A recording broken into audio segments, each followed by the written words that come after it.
này chị nôn tầng pi lục dây tầng pi này chị sao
nó thở lên này nha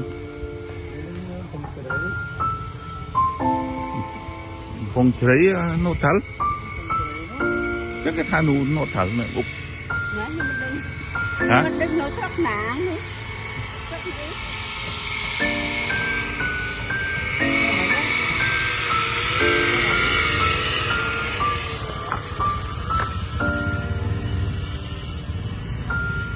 chăm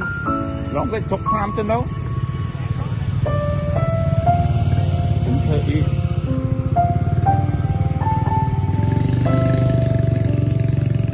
hơi spiên hả cái thời spiên đó nghe anh cái thời spiên á ấy phụ cái thời spiên ta xì cả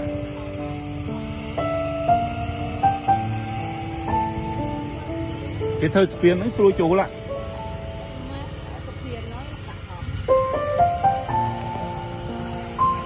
mô tát sa phật ca ta a ra tô samma sambuddhassa nam mô tát sa phật ca ta samma sambuddhassa nam mô tát sa phật ca ta a ra tô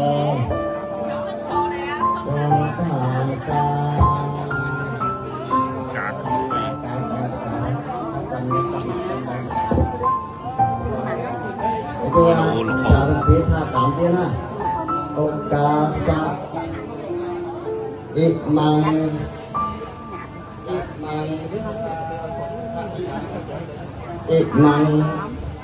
Puthasang Sukwana Rekadang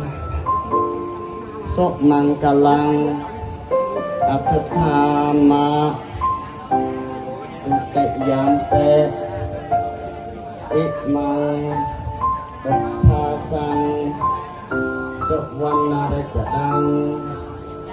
Sok Mangkalang Atthama Tukayampe